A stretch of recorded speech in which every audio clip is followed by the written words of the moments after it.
I found a secret you probably don't know about that will help you overcome being broke all the time and your friends and family members calling you a loser or fighting every day with your spouse because of no money or lack of love in marriage or feeling stuck because you can't pass a job interview or a visa interview to your new dream. And how about being overweight but can't stop craving for food, or you're being addicted to drugs, tobacco, and alcohol?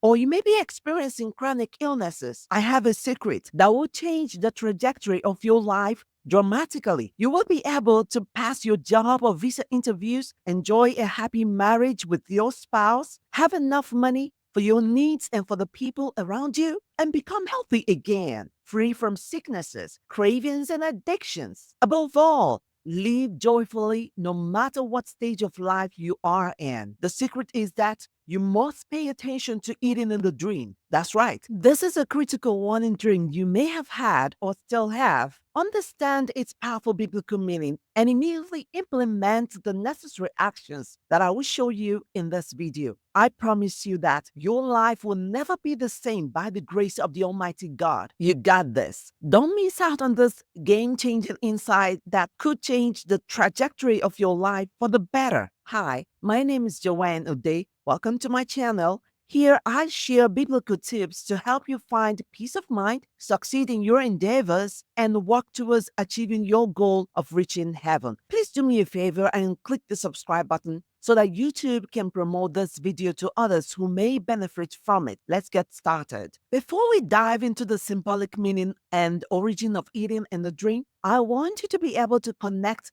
the food and the substances we consume physically and the things we eat in our dream. Put the two together to picture clearly how important it is to act wisely when we have experienced eating in the dream. The food or other edible substances we take orally can negatively or positively impact our body, soul, and mind. Similarly, the things we consume in our dreams, which may come from God or the devil, can negatively or positively impact our body, souls, and mind. Good food can make you strong and energetic, think clearly, and be ready to move and walk. But unhealthy food or drug substances can make you weak, ill, irritable, and unproductive. The same goes for our dreams. Anything we consume in the dream that is from the enemy will make us weak, ill, irritable, have poor judgment, be non-productive, and experience failure in our areas of endeavor. But if it is from God, it may bring us deliverance, healing, restoration, and empowerment. Am I making this up?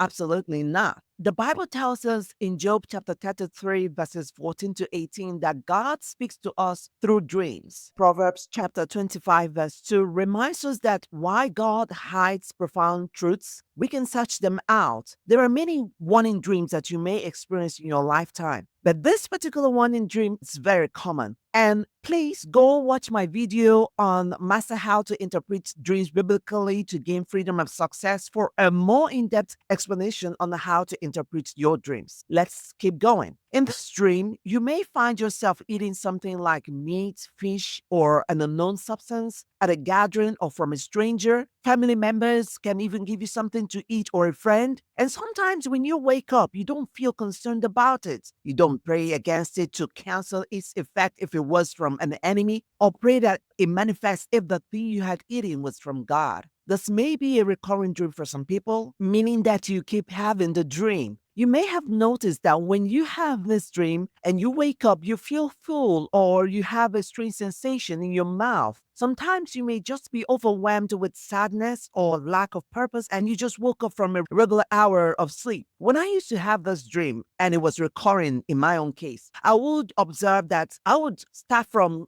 once I step out of the bedroom, I will start there from there to nag my husband and my children. I would feel so miserable and I couldn't pinpoint what the problem was. And at the same time, I wouldn't stop putting food in my mouth. I was unable to know what was wrong until I started to pay attention to my dreams under the guidance of the Holy Spirit, just as I am telling you now. The moment I began to pray against the demonic forces attached to those dreams, not only did I stop having them frequently, but I was able to gain control over my cravings, and I stopped nagging at my husband and my children, and the feeling of hopelessness disappeared. I strongly believe that you too can have the same results that I had. Let me tell you this: some people have been given human flesh to eat in their dreams. Some people have been given poison and demonic spells in their dreams. This is a reality that I'm talking about. These people were initiated into witchcraft and inflicted with chronic illnesses through that process. We need to know that witchcraft does not only involve casting spells on people, but can cause a person to struggle with poverty, chronic illnesses, ongoing financial troubles, marital issues, infertilities, struggles with addictions, and excessive food cravings, especially for individuals who are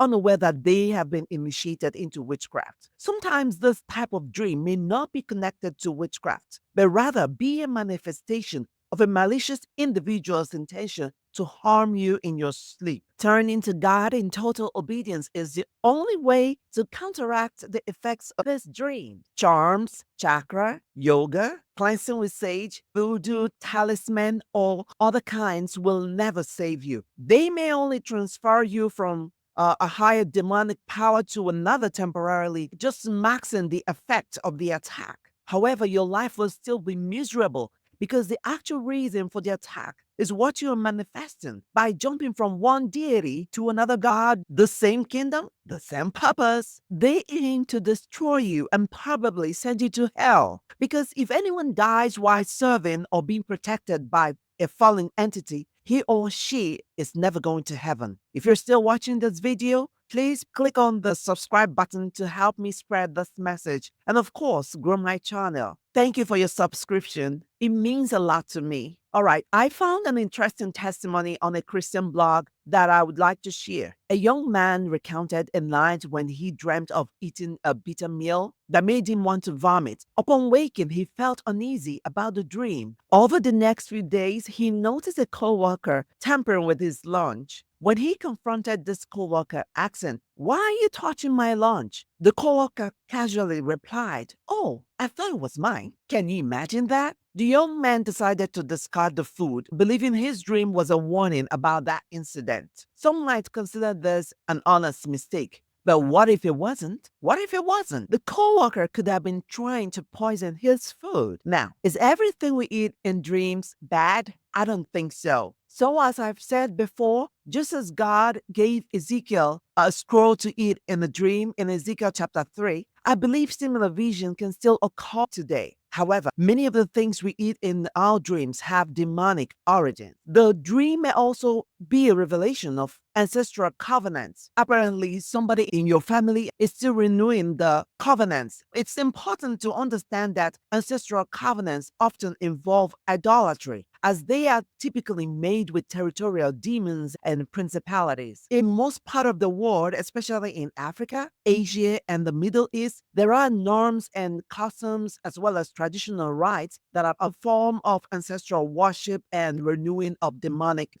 covenants. For example, in Nigeria, where I come from, there are ceremonies in which a male goat is sacrificed to the ancestors when a male child is born or when a woman is getting married. Interestingly, the people performing these sacrifices are Christians. They all say, "It's okay to sacrifice to please our ancestors. It doesn't harm anyone because we're not honoring any gods or demon." Really? However, the officiating priest is oftentimes a traditional medicine man. Let's refer to Exodus chapter 20, verses 5 to 6. "You shall not bow down to them or worship them, for I, the Lord your God, am a jealous God, punishing the children for the sin of the parents to the third and fourth generation of those who hate me." Additionally, Ecclesiastes chapter 9, verses 5 to 6 states, "For the living know that they will die, but the dead know nothing. They have no more reward, for the memory of them is forgotten. Their love, hate, and envy have already perished, and forever they have no more share in all that is done under the sun. Children of God, we should not engage with the ancestors. As stated in the Bible, they have moved on to heaven or hell, and it's best to honor that by not trying to reach out to them. To find freedom from any negativity you may be experiencing in your dreams and the challenges that follow, as I have mentioned before, financial issues, marital problems, childlessness, addictions, and all that, you must do the following. Number one, take a moment to reflect on your actions. It's perfectly okay to acknowledge that none of us are without fault. Romans chapter 3 verse 23 tells us that all have sinned and fall short of the glory of God. But there is hope. In 2 Chronicles chapter 7 verse 14, God promises, if my people who are called by my name will humble themselves and pray and seek my face and turn from their wicked ways, then I will hear from heaven and I will forgive their sin and heal their land. Therefore, if you have any negative behaviors or struggles, do not hesitate to talk to God about them. It's a great idea to confess and to ask for His help to overcome them. Whether it's something like ancestral worship, drug addictions, alcoholism, overeating, or anything else that's been weighing you down, tell God about them, and He will lovingly lift you out of those situations as you follow His commands. You are not alone on this journey. Please embrace this opportunity of healing, restoration, and breakthrough. Number two, spend time with God in prayer. It's great to make this a daily habit. Sometimes you might need to find a quiet spot to focus on God. Avoid saying to yourself, oh,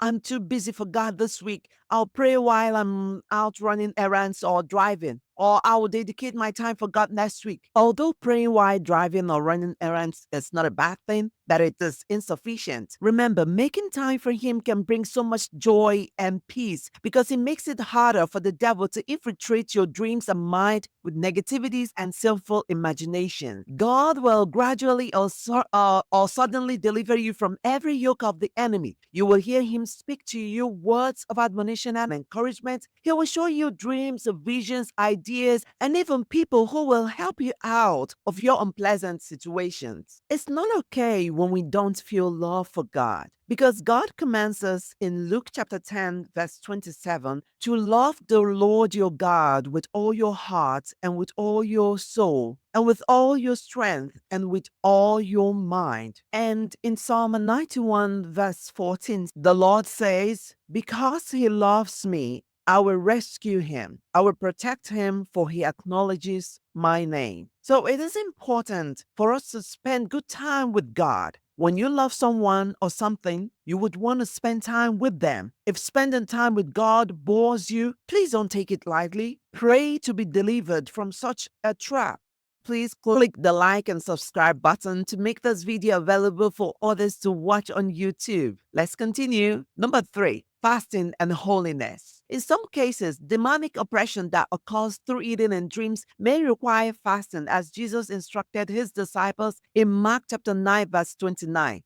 Depending on the guidance of the Holy Spirit, the duration of the fast can vary from several hours to a day, some weeks, a month, or even a year. Fasting should also follow the directives outlined in Isaiah, which emphasizes the importance of freeing those you oppress to experience total freedom from the enemy's captivity. If you have unforgiveness towards somebody, it's time to let go. Allow God to heal you. If you're oppressing your employers, co-workers, subordinates, spouse, children, or anybody who cries because of what you make them go through, it's also time for you to ask for their forgiveness, that God can hear your own prayers. It doesn't matter if those whom you have oppressed have vowed never to forgive you. Use this opportunity to pray for them. Through fasting and holiness, the Lord God can break generational curses, empower you to control your flesh, overcome temptations, and lead you to a profound breakthrough that you've never imagined. Lastly, seek deliverance and Christian counseling. These are important steps in your healing process, but they are not always required. Sometimes God can deliver you from demonic oppression without any human assistance. Some individuals have experienced freedom from demonic bondages without the need for a Christian counselor. That said, if you feel a nudge from the Holy Spirit to reach out for help, do not hesitate to do that. Counselors can offer support and guide you towards valuable resources like websites, institutions, hospitals, and NGOs that can assist you in overcoming challenges like poverty, health issues, and marital concerns. Remember, you don't have to face these struggles alone. If you consistently follow these tips, you will discover the incredible plans God has in store for you. Break free from your limitations and find successes along the way. If you enjoyed this video and want to know more about warning dreams, their powerful biblical meaning, and how to overcome their harmful effects on your life, like and subscribe. Turn on the notification bell for more videos. I pray that the Almighty God will deliver you from those too strong for you in the name of Jesus Christ. Thank you for liking and subscribing to my channel. I hope to see you in my next video. Bye.